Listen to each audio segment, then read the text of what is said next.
Molière a ebisé biso ki balaki na masasi. Campagne bando sala.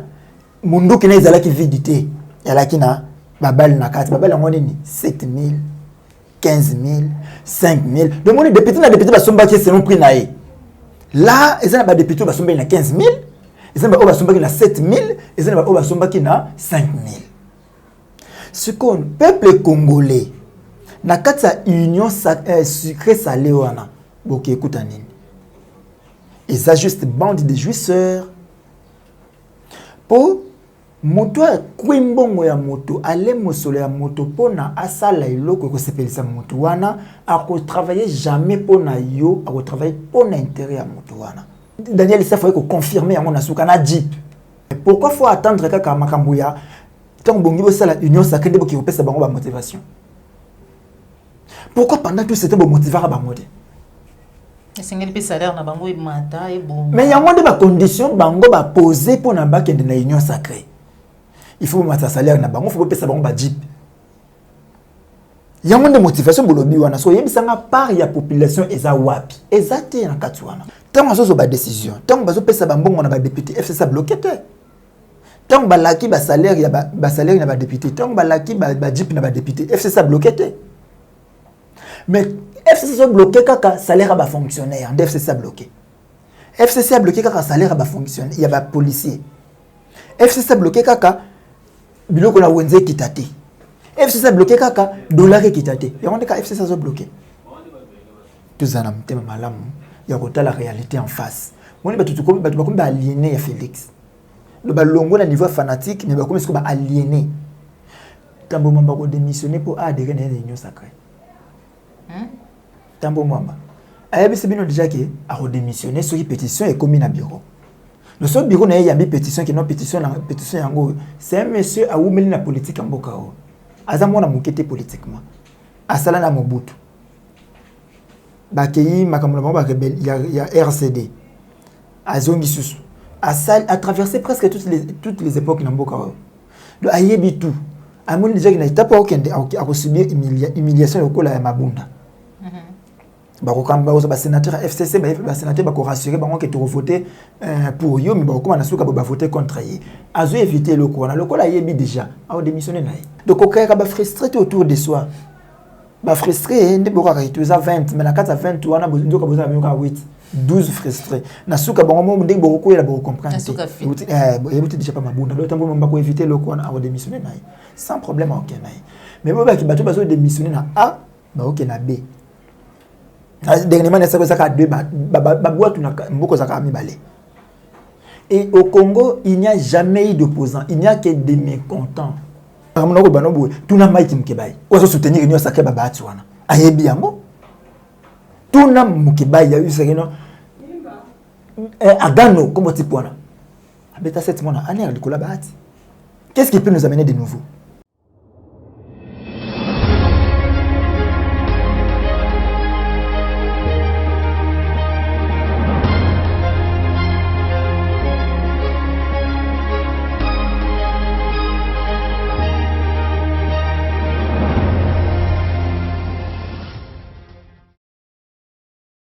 Voilà, bonjour, bonsoir aux fidèles internautes de 3W Applicateur Télévision. Vous allez bélir au côté de Bissou Abanda pour la vidéo Moukoumouanilo. Merci surtout de la confiance. Vous allez renouveler la Kati à la chaîne de vérité. Nasinga Rabino, chaque jour qu'elle se présente à Liboso, Nabino, et vous continuer à s'abonner massivement. La Kati à la chaîne, mais la Rabino toujours vérité. Enfin, que vous ratez, pour que vous ratez actualité, surtout politique, mon côté, où chaque jour, Dengue na Lobaka, ils ont mis ça le moment, Joël. Pour faire couler beaucoup d'encre et salive. Voilà. Bah commentaire na bino un message na bino par rapport na mungongo na ngai na ko matisa mungongo me na sima na ko kitaka parce que ça le lenge na nga ya koloba no ce que lingo na nga malamu matisa juste carrément volume na yo pour être ola na nga malamu matondo mingi na yo popola yo mbozo mi sima caméra merci pe na cordon au pima fiku mais merci surtout na ndeko Alain Malala merci pe na yo Christian pour pas le référendum autorité morale depuis Paris sans plus tarder na pesi mbote invité na nga Zaïro Congolais bonjour.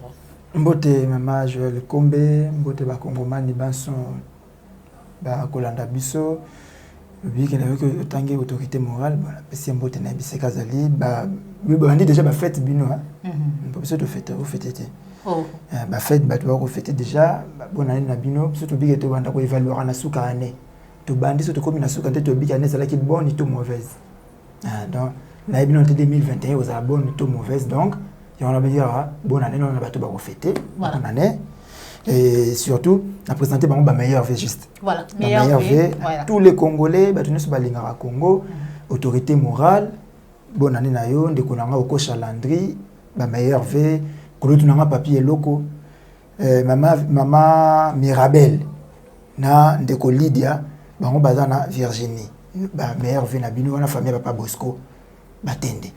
Merci beaucoup, Zaïwa Congolais, tout sur la Mboka, tout bita masolita Mboka, la Bissou République démocratique du Congo, union sacrée. Et Botima Kambébélé, dernièrement, tout le monde, Papa Léon Lemba Lemba, ou tout bien Papa Molière, Kota, les salons qui nous été, na o tout ça qui koyoka été ba député bazwa ki kanyaka, bazwa ki mbongo pour être ba voter, ba koisa bureau ya mabunda, $7,000, $10,000, $15,000, Papa Molière a confirmé ki yango, na micro ya mon déchet Peter Tiani, Malembe, mais kasi. Nasuka na yango tomoni ndeko Daniel Saf honorable atalisi biso lui bazwaki $15,000 te bazwaki $10,000 te bazwaki $5,000 te mais kasi basilaki kolaka bango ete bakopesa ba député ba jeep yango ezali lokola motivation to pesa lokola encouragement na mai basalaki réaction na yo en tant qu'activiste en tant qu'un Congolais normal ou ya ko lité ya ko telemela mai bengi corruption o ko telemela mai nyonso ezali anti valeur na mboka na biso bato wana baza bato foko kanga bango il faut ko kanga bango ko tia bango na boloko po bango moko balobi biso te bato to bina sika na bango me bango moko et puis moi je suis sur la cata libanda ya caméra ma kamso na ibisaka yo na ibisaka OK mokolo suka bokolo bakito ka ba prophète na ko se proclamer ka prophète té net na église amuku na bato so ba prophète na ko se proclamer ka prophète té mais makambo to solo baka boko maka bobombaka pour lobby et ko kokisa maka na baka na OK komona ba député wana tout Nathalie Molière Nathalie, député plutôt il y a Cash, Lamuka na FCC. Si on a l'ongole la Lamuka batanga na baza mingiti, mais si on a Lamuka El Katumbina El Bemba, on va savoir déjà qu'il y a une union sacrée. Mon côté ça la rien pour rien. Comment ça? Bango so ba ça li kambo bazelaka par na bango zanini. Donc ça ko la coopérant a bigem a otenga a marchandise na luka yo ina oni ngana kozwa ngana kati ona na kozwa nini. Te yo kozwa autant ho kitokei. Parce que ce sont les mêmes personnes qui ont Kabundia Kouya. Tu as même pétition à député à MLC. Jean-Jacques Mamba. Et dans la cour de cassation, mon colbaké, Jean-Jacques Mamba, la cour de cassation, au moins, Daniel Mbaou, a géré, a le serment, à ton point de vue, j'ai géré.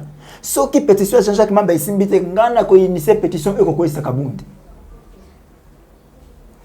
Alors, quelques temps après Kabundi a commis bien, basanga na Kabundi, mabunda kweya.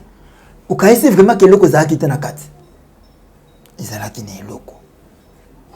Iloko monini, Molière a ebise biso ki balaki na masasi. Campagne bando sala, mundu kina izala ki vidité. Yalaki na babal na kati, babal monini 7,000, 15,000, 5,000. Le moni député na député basomba ki selon prix nae. Là, ils ont des députés qui sont 15,000, ils ont des députés qui 7,000, ils ont des députés qui 5,000. Ce qu'on peuple congolais, na kata union sucré salé wana, boki écoute nini. Ils ont juste bande de jouisseurs. Pour moto kwimbongo ya moto, ale mosolo ya moto pona asala iloko ko sepelisa moto wana, a ko travailler jamais pona yo, a ko travailler pona intérêt ya moto wana. Alors, les lobos qui corrompent les mêmes députés au Bobé qui bossent, bango banoma qui bango na nanga Corneille. Maloba Augustin Kabouya. Ba député wana bazana musala ko sala té devant population, bango ba ko saka makambo pona ko plaire na Kabila parce que banoma ki bango. parce que lelo bosani nomination na bango tongo boke ko zo bango bosana bango union sacrée ba ko servir ba tuko ata dizabolo ya moko asala ka musala pona nzambe ndenge to kaka lobaka bato bayeba ka Bible makasi banani baki ko sala musala pona zabolo banani baki ko sala musala pona nzambe moto bo corrompre croyez-vous que ko sala musala pona peuple to pona moto corrompre 7000 wana eza niongo oyo aza nango papo la population mazana niongo et pas moto pesa que 7000. Non, pour dire que non, bah député wana, bah voter qui to bah quoi qui bureau ya mabunda, non pas parce que avec na bolingo ya changement to pe ya mboka, mais par contre parce que bazwa qui miso. Tout est clair, papa molière lobby à moi. Bazwa qui mbongo bah ya qui bah 15000, bah 5000, bah 10000. Donc mon député mon bobino bo voter bo tinde na assemblée nationale bah qui sont bien à $5000. Prix né ya moi na. Si je bino bo pesa wana valeur na $5000. Mais apparemment donc mon que ba aventure wana et même nango et le côté ceux qui bobi que molière Daniel ça faut confirmer à mon asuka na jeep motivation hein bobenga bo changer bolongo corruption motivation ça corruption tu qu'est-ce qu'on a sens ya le cambo correct partager un secret n'est pas la corruption mais pourquoi faut attendre kaka makambuya tant bongi bo sala union sacrée de boki pesa bango ba motivation pourquoi pendant tout c'était bo motiver ba mode salaire na bango mata et bon mais il y a moins de conditions bango ba poser pour na ba kende na union sacrée il faut mettre salaire na bango faut pesa bango ba jeep il y a moins de motivation bolobi wana so yebisa nga part ya population eza wapi ezate na katwana egoya ce qui Kabila comme totalement neutralisé et ça c'est moment là les peuples à se retrouver parce que déjà président Félix Alobi que non 2 ans déjà ça suffit c'est déjà trop qui Salomé banda qui Salomé banda na zongi ce phrase honnête la radio Nkusu qui Salomé commencer bana nyonso Congo central bayebi de Nkusu to ko remplacer Mbachimbachi ayebona matadi en avant qui Salomé commencer qui Salomé banda to bandi musala mais ti lelo ko salimate Kabila na 2006 Salomé fini la récréation or ezala kinde sortie de classe mona na mona kena nzela na yesuti na ngobino so boyebi ngote lelo so tongo ya yelo ba qui Salomé bando kasi qui Salomé bandelo. Ce sont les slogans, les Congolais te messent des slogans. Le peuple est d'abord. Banda baloba le peuple est d'abord. Tu les lobes locaux na wenzezo mata panier ménagère te perdre le pouvoir d'achat. Bazo c'est noir. Donc bazo ba bino toujours comme Kabila ça me fait aussi moi bien. Dès Kabila moi zo limwa, malé mais bomoni ndenge biloko ya FCC zokufa. Pour prétexte wana ya FCC bloc et silanan. Tant que ba décision tant que pesa bambongo na ba député FCC bloqué te tant que balaki ba salaire ya ba salaire na ba député tant que balaki ba jeep na ba député FCC bloqué te mais FCC bloqué kaka salaire ba fonctionnaire FCC bloqué FCC bloqué kaka salaire ba fonctionnaire ya ba policier FCC bloqué kaka biloko na wenze kitate FCC bloqué kaka dollar kitate ya on ka FCC bloqué tous en amtema malamu il y a la réalité en face. Moi, je suis aliéné à Félix. Le balongo à niveau fanatique, mais je suis aliéné. Oh, il faut donner le courage de la vérité en face. Tu le dis que non, Félix a aussi mabé, a aussi qui bien, a aussi mabé. L'autre fois, les gens t'ont beaucoup contredit. Il y a comme la kinga, tant que qui était, tous allez créer, tous allez fabriquer un monstre. Je le répète encore, je le confirme. Tous allez fabriquer un monstre. Félix, vous permettre à au marché du colo et à mobé kondenga lengina. Violer la constitution, ce qui ça pour intérêt au peuple congolais. Bravo.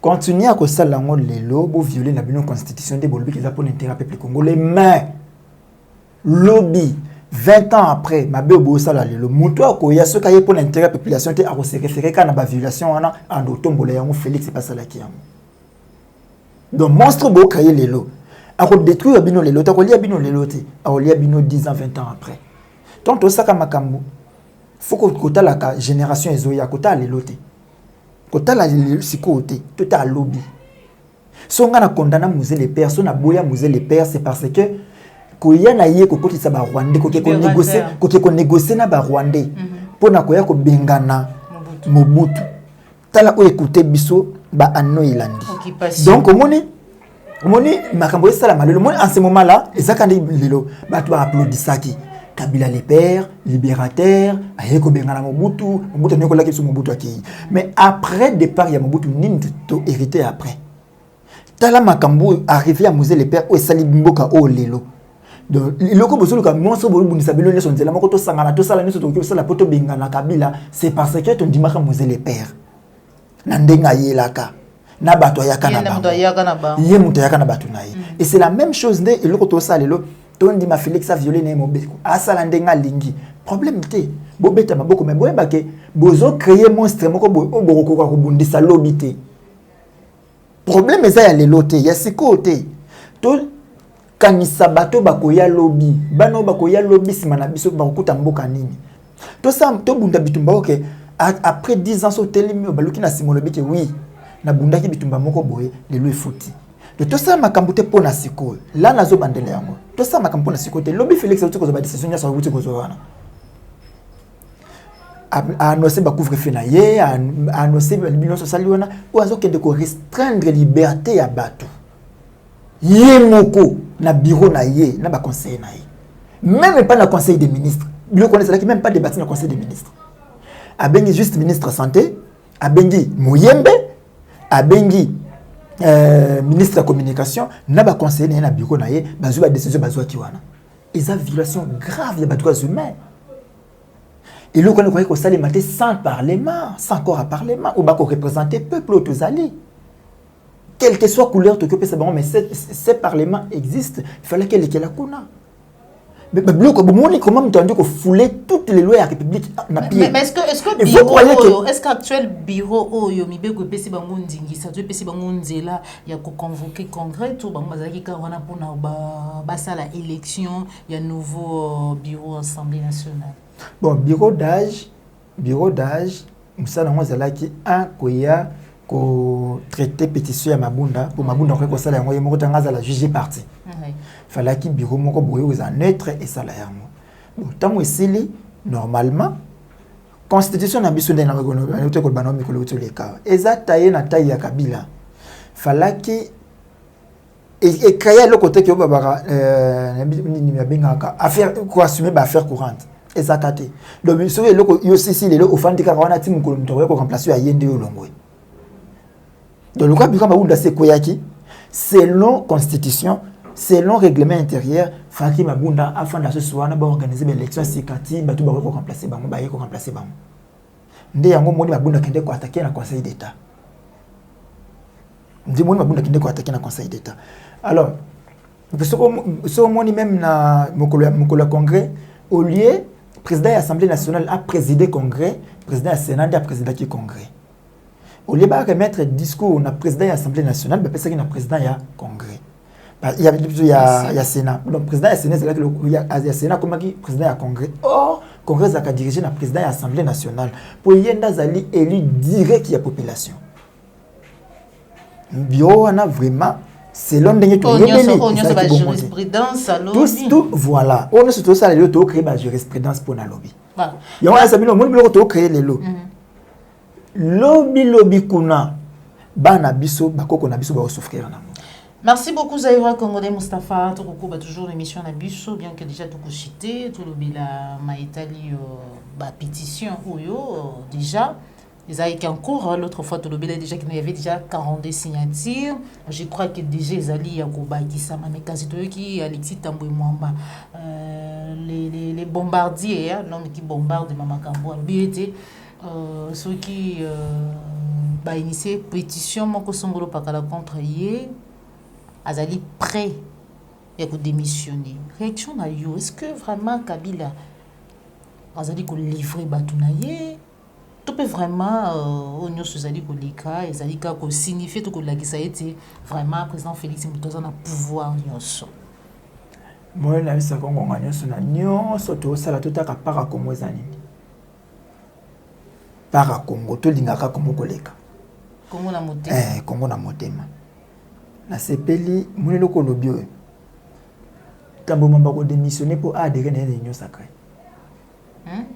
tambo mamba ayabi sebino déjà que a redémissionner sur pétition et commis na bureau le seul bureau na yambi pétition qui non pétition yango c'est un monsieur a oumeli na politique en bokao aza mona mukete politiquement asala na Mobutu bakei makambo ba rebelle il y a RCD azongi susu a traversé presque toutes les époques na mboka donc ayebi tout amoni déjà qu'il n'a pas okende a subir humiliation lokola ya mabunda bakokamba ba sénateur FCC ba sénateur ba ko rassurer bango que tu voter pour yo mais bakoma na suka ba voter contre ye azo éviter lokola yebi déjà a démissionner na ye voilà au souffrir té so amoni ka pétition ndinga moni ngboye a démissionner parce que ba sénateur misusu ya Kabila parce que majorité zana na Sénat na Assemblée nationale bakokocha epoité bakosomba lusuku omoni problème sur ces affaires ko éviter ba frustré autour na bino tant on faut fanda ba tu faut ko éviter ka frustrer ba tu baza ka frustré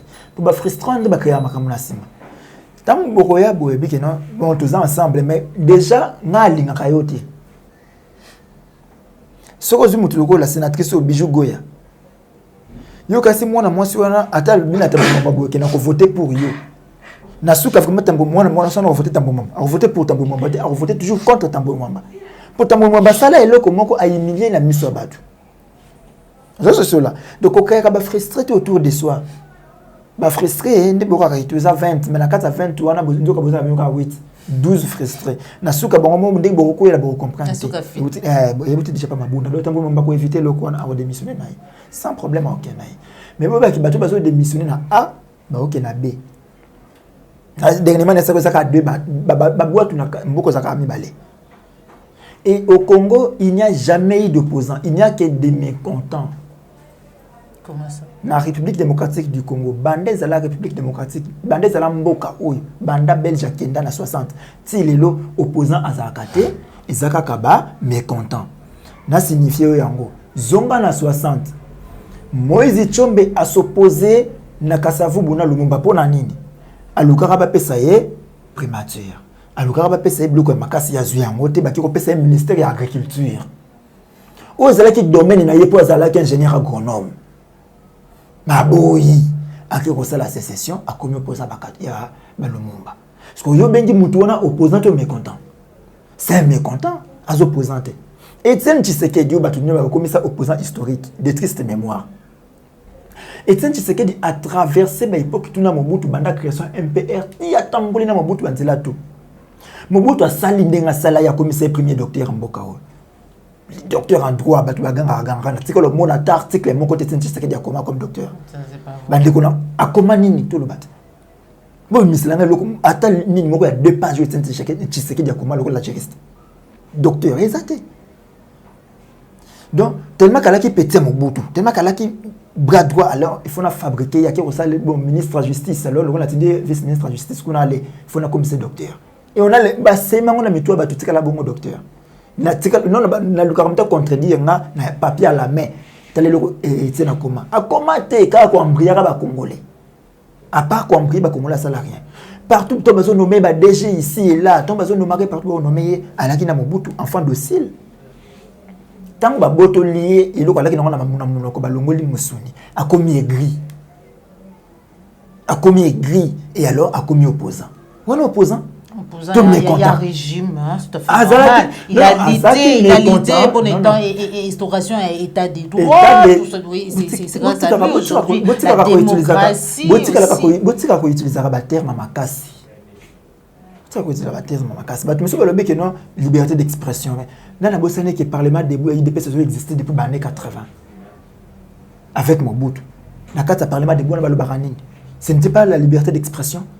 Moi que quand boyini apparemment liberté d'expression ça la dans médias quand on parle mais na lobby na yo liberté d'expression na mieux na parlement debout médias ça quitté na ngonga wana liberté comme manifester ba ndo ko na UDP ça au marché les aba jumu so ba coopérer na bango na Mobutu ba sama kamlo ba sala Tshisekedi da bimisi batonga na balabala ba yebi nini ba sala kongo na solo ngala Mobutu nini Tshisekedi na balabala yo posa ba linga kaote yo posa balinga kote bakutani na pena boke bakoki kolia yo balongola yo kolongola na mona ya mutu alinga kote poni ba distraction c'est fait aussi aujourd'hui beaucoup sabato ba yibite beaucoup sabato non mambo Etienne Tshisekedi bako sabato yo bazo ko analyser te biso to ko ndiko analyser makambo ngo soin on a compris que opposants zakate ba mécontent non c'est ko boto zami balé ba mécontent na bato bazana ba oui ba na pouvoir là la zone na même dans cadre politique ba politicien Et ça, mécontent, on a le pouvoir. Et ça, ceux qui ont le pouvoir, à nager, à qui n'a pas mécontent. Aujourd'hui, on peut parler des Martin Fayulu, le protocole qui est mécontent aux opposants. Martin, tout ça clair. C'est mécontent. Il pour a gagné l'élection en 2018. Est-ce qu'on est mécontent on a ndinga mabe to ya ndinga bien. Mais il est mécontent, a manifesté mécontentement naie.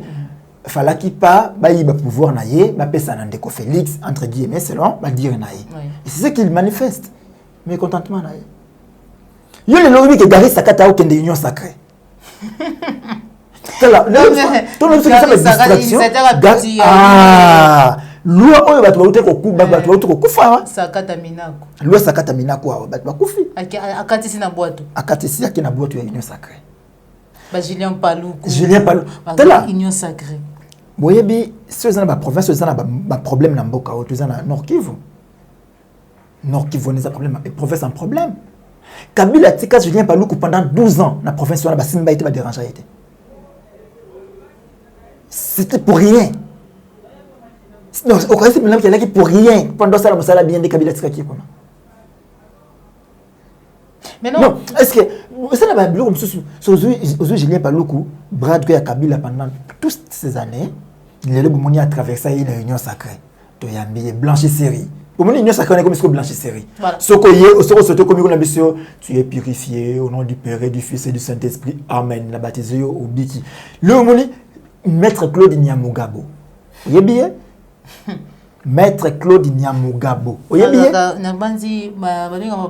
Ministre ya environnement. Il est pièce à traverser. Mais il y a cadre de la PPRD. Selon une discrétion, il semblerait que VP a traversé à une union sacrée. Qu'est-ce que vous attendez de cette union sacrée? Précisément, c'est là ma question. Mais union sacrée, apparemment, union soko travailler qui na Kabila pendant 18 ans, comme si mbo cannabis au ezali lelo, ko katisa na union sacrée pour être totungamboka elongo. Mais est-ce que na évité Batouana, est-ce que c'est pas parce que les pouvoirs donne les alliés qu'on changer, il y a des memi bango glisser, basculer côté union sacrée ou soit baza vraiment un souci à mboka, balingi changement. Peut-être avec Kabila, kokaki osalangote parce que c'était yémé et tout aujourd'hui tellement que non président Félix a un souci à mboka, ko bongisa mboka, ko tonga mboka, social ya mboka ya congolais bonga, babi bon voilà les bateaux qu'il fallait depuis tout son temps to kei kuna réaction là. Kabila uti na zamba. Batamboli zamba na babota mbula, ba uti bisika ba uta wana pour ba komi Kinshasa. Il ne connaissait rien de la politique. Ça dit ba vieux wana, ceux qui ba monde ba yebaki politique, ceux ba ki bolingo baleki na bolingo ya mboka oyo. Ba ngeba aider Kabila à travailler. Ça na image moko boya vieux très fond qui kemunu bana sema Robert. Ou bien on dit qu'à la porte-parole ya RCD ya Robert. Ce que moni batona nous bakende ko entourer Kabila. Ba on ba yebi musala, kato sala botu sala bo. Kinke moni ba biso Kabila désir, Kabila totondi yote. Un bon matin, ba moni que Kabila asili. Pour ba vers ba bi ko temps à temps. Ba comprendre que ko fanda na Kabila biso de tout risque. Alors, tout traverser to kina Félix. Na biso ko biso mikolo to le kabatona ba ko kanzalate. Tant ba ko kanzalate za lo kanzala ya ngaite. Bango non ba ke ba ko kanzalate za te ke azana nzala lokola ngano ye zanzala fanda asa a manqué pouvoir. Il y a toujours dans la carte de pouvoir pour makambu basala et bombama. Faut baza toujours na carte de pouvoir. Ba yebi makambu basala na mboko. Ba zo traverser ba bi ke connaît za blanchisserie. So ba ke kuna baza toujours na carte de siège de pouvoir. Boko simba était posant dans l'union sacrée. Yozui bati lokwebo. Et loko Kabila ina Kabila yango ko sangisa ina Félix. Nini Kabila bati lokwebo na Kabila marteau ya Sénat. Alors si vous PC marteau à Sénat, mécontent wana azule ko bandai koloka, bosali bosangani botamboli ensemble. Alors kasi aroya osala bino musala nini, lo bana ngai ce qui le sima na mboka comme ensemble 15 000 francs. 16 000 francs, c'est battre le kwebo. Un Gabonais azo uta na basima libanda basima importé to bando ko tambala liboso na Kinshasa a mto bando c'est gabonais là aote kango moins cher baati pe bandi ko yana basima na ya libanda aote kango cher par rapport à gabonais et il a créé des problèmes à ces gabonais à cela 7 mois en air et sera qu'à lève baata zo kanga batu ndenge ya linga kina mboka oto zali kabila mtende ko tsende ki baati kanga batu so osaka na baati période na bakangio tout le monde le sait mutu na ko makamuna ko banobo tuna Mike Mkebai ozo soutenir ni osaka ba baati wana ayebi yango tuna Mkebai ya usaka no agano comme type wana abeta 7 mois na année likola baati qu'est-ce qui peut nous amener de nouveau na utaka na bino kitoke na bakena Sun City bati biloko noso batia ki ona bopo na bemba pona kambongo ne kasi soki muto ako kamba mboka muto ako gérer muto sangisi bango za na bonne volonté je crois qu'il il saura contrôler tout. Vous parlez de quelle bonne volonté? Bozo le na bonne volonté ako kamba mboka soki Félix a na bonne volonté soki Félix a na bonne volonté eloko liboso nga sala nini ngasani ko reconnaître que c'est un pardon à la population congolaise mais ça s'est biso pendant tout ce temps avec Kabila. Mais quand moi je que j'ai subi des humiliations malgré bonne volonté nanga tout ça la bien pourquoi bande batu on bande ko humilier donc la question est se poser à moté parce que batu on ba yebani makambasola kana Félix ni Félix faka sala donc tala complot contre la République batu basala Kabund na neni bakutani basololi ki FCC sa majoritaire na parlement makambo ko nomé ya ko nomé informateur exacté moni ba violation mo be connaître Félix sala kawana ata pona wana ko senga pardon na ba congolais les garants de la nation non. Bon fonctionnement des institutions il est le garant il y a nation garant à bon fonctionnement non c'est ça qu'il doit faire la population congolaise voilà le ko saluer ça aventure ba ça la biswana ce sont des aventures ba ça la biso na bisa bino ke ndenge to kiboy to zela eloko moko te na union sacrée non mboko yo